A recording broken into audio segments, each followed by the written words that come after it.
Hi everyone, Jim here. We just got 6 inches of snow here in Michigan, so I thought we could discuss winter layering for hiking. Let's talk about it.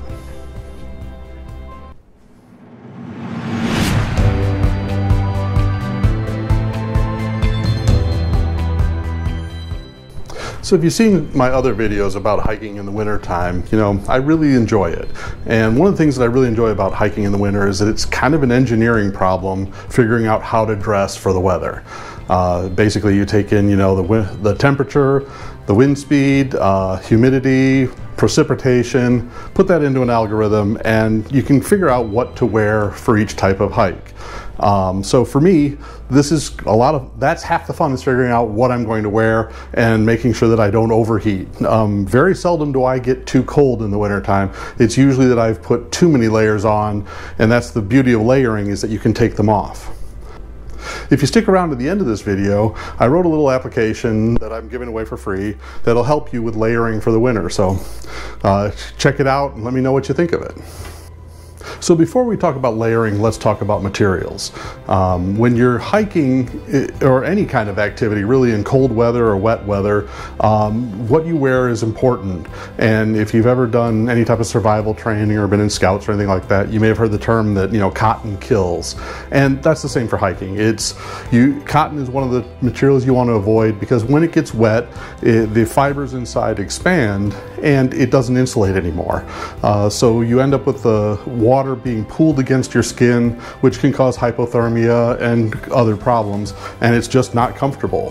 Cotton's great if you're just walking around the neighborhood and you're not exerting yourself, but the minute it's raining or it's cold and windy, that's a material you want to stay away from. So what you want to do is find materials that work to wick the sweat away from your body, and like on a shell, you want to prevent water from getting in. Materials like wool are great for that. Even when wet, wool has air pockets, and the way the fibers are shaped, it still provides insulation when wet, and it also draws your sweat and moisture away from your skin and evaporates quickly. It doesn't soak in the way it does with cotton. Tech fibers are also a good option. These are materials that are designed to wick sweat away and be good for activities. So things like polyester, spandex, fleece, all those are great for hiking, biking, anything really. But they're designed to insulate you while pulling moisture away from your body. So they're a really good option. Okay, so one of the first things we want to talk about is footwear. Now for me, I wear size 17 shoe, so I don't have a whole lot of options. Fortunately, Keen, who makes really great hiking boots, makes size 17 hiking boots. So I don't have options, but the one option I do have is a great one. For winter hiking, these are the boots that I prefer. They're a solid leather boot, they're really well insulated, they keep me dry and warm, 100% waterproof. So these, love them. Now in the fall and spring, I like to have a little bit of a lighter boot, and this boot has breathable pockets here between the laces, so that when my feet sweat, these are able to breathe out and get the sweat away from my feet. But in the wintertime, this is the pair I want. I've never had cold feet wearing these, and they've just been wonderful.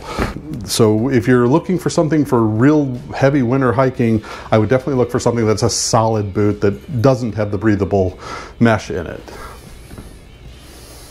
Now let's talk about socks. Now, as I mentioned before, cotton is not a material you want to use for layering. It's also not a material you want to use for socks. For me, wool is the only thing I wear. You can get a polyester sock and that works fine, but I've been really happy wearing wool, especially in cold weather. There's just nothing better. And years ago I found a brand called Darn Tough that comes in my size. Like I said, size 17 feet, don't have a whole lot of options. Fortunately, I have one really good one. This is my hiking sock. It's a really heavy wool sock. It's padded on the bottom, which makes it great for hiking. I've never gotten cold in these. It can be below zero. I only wear one layer of sock with my heavy boots, and these things are perfect. Now, if you are someone who does get cold, especially in your extremities, what you can do is you can take a lighter sock and layer it with a heavier sock. So here's also a darn tough sock that I wear for cycling. It's a much thinner material, but it's still merino wool, and I could put this on and then layer this over it, and that would work well too. If you get cold, that's an option. I've got a number of friends that layer their socks and have maybe even a little bit bigger boot to fit heavier layers. I don't have that option, so I have a real nice thick sock, and this has been great for me.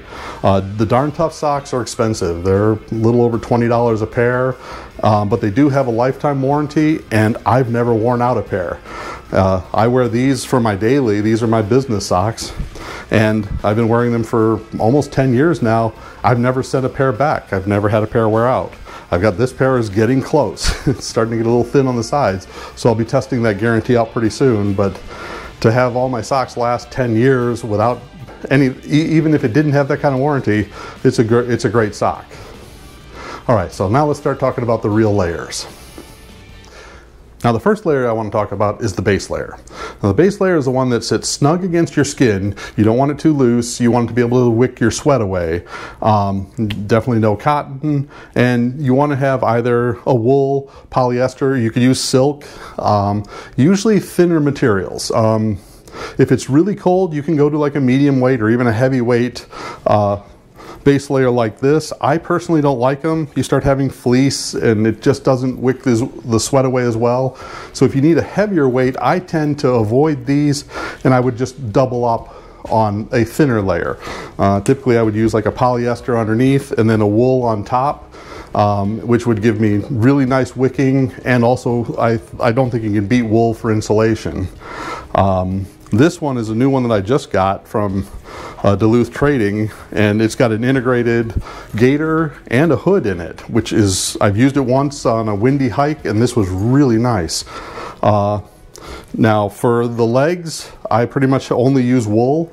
Very seldom do I use a base layer for my legs. I usually will put on a thicker pant, but if it is really windy or it's going to be wet and really cold, then I will add a layer there. So the next layer I'm going to talk about is the mid layer. So for the mid layer, it's the same, very much the same as the base layer, a very similar material. I still go very lightweight. This here is what I would normally wear in the winter time. Sometimes if it's a little colder, I'll use like a waffly style polyester.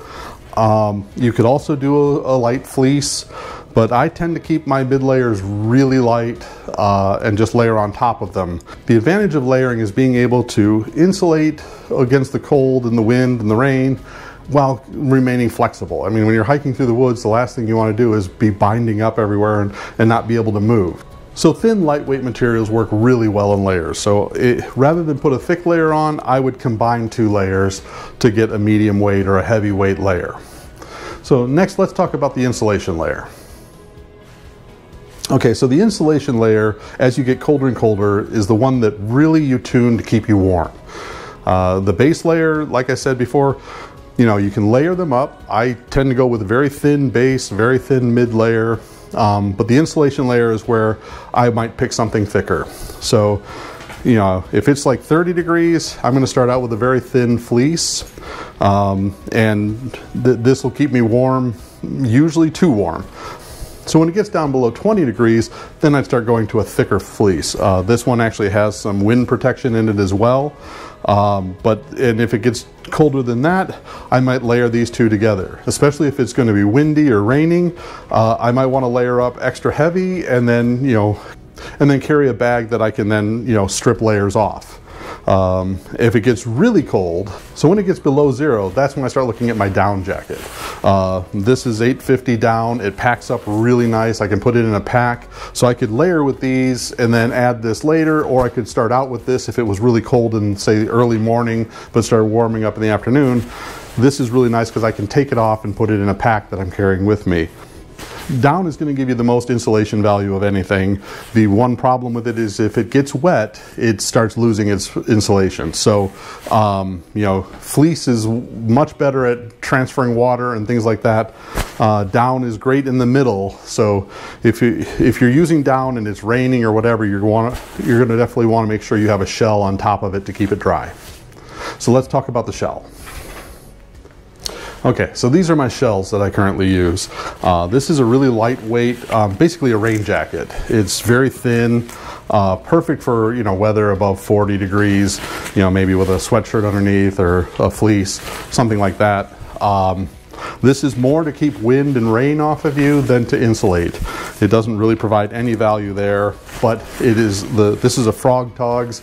It's really great because it packs up super small, super lightweight.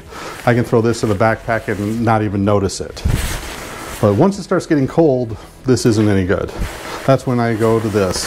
And this is an LL Bean shell that I've got. It's got a Gore-Tex liner, so it's windproof, waterproof. It breathes pretty well. It's got a lot of vents on the side so that you can, you know, so as you're getting overheated, you can unzip the sides, unzip the front, and it's still providing some protection. This I would consider a medium weight shell. It does add some insulation value, but mostly it's used to cover your insulation layer and prevent wind and rain from getting in. Now, when you start getting into really cold temperatures below zero, then you probably want a shell that has an integrated insulation layer with it, more like a parka or something like that. For me, if I need that level of insulation to go hiking, I'm gonna stay home. There's very seldom that I don't go hiking because of weather. Basically, if it's thundering or if it's, you know, below zero and just super windy, because at that point there's just no enjoyment. Any exposed skin is just going to be feeling miserable, so don't want to do that. So that's about all the layers. Now let's talk about gloves and hats and that type of thing. Now, what you wear for gloves or hats, that's really personal preference. Everybody's a little bit different. For me, I've got these are Gore-Tex, so they're really thin, really lightweight. They block water and wind pretty well. They don't insulate very well. So when I'm using these the first couple of miles, my hands can be freezing. But usually when I'm hiking, you know, my blood gets flowing, and after a mile or two, my hands are warm and just blocking the wind. If it starts getting really cold, I'm gonna grab a heavier pair of gloves, but you know, 95% of the time, this is what I'm wearing. For a hat, I usually wear this. It's a fleece hat. I like it because it's got the ear covers on it. It also has an integrated balaclava, so if it gets super cold, I can cover my face. But this is pretty much what I wear as a hat and gloves. Now, if you're someone that gets really cold, especially in your extremities, then, you know, wearing a heavier pair of gloves or mittens are the warmest. You lose dexterity and able to grab things, but if it's really cold out, you can't beat a nice heavy pair of mittens. The other thing you can do is you can get wool glove liners. I've known a number of people on the trails that will wear a glove liner inside a heavier glove, and as they warm up, they'll pull the heavier glove off and just use the liners, or if it's windy and rainy, maybe pull the liners off and use the regular gloves. It's all personal preference, how cold you are. It's all about being comfortable without overheating or getting too cold. So pretty straightforward. So with hat and gloves, you know, it's hard to really recommend anything for people. The layers, that's pretty easy because it's, you know, even if you run cold, you just add another layer. Okay, so when I was getting ready to do this video, I put together a little web application for calculating what you would wear as a base layer. Basically, you put in temperature, the wind speed, the precipitation, and sky conditions, and it'll spit out recommendations for each layer. I'm putting the link in the description below, so go and check it out. If you like it, leave a comment and let me know. If you don't like it, leave a comment and tell me why so that I can improve it. I'm going to be taking this soon and turning it into an iOS and Android application for phones, and I'd love to get some feedback before I do. If you like this video, please hit the thumbs up. If you'd like to see more of my content, hit subscribe. And keep checking back because I will have this app ready for phones in the near future. Thanks, have a great day.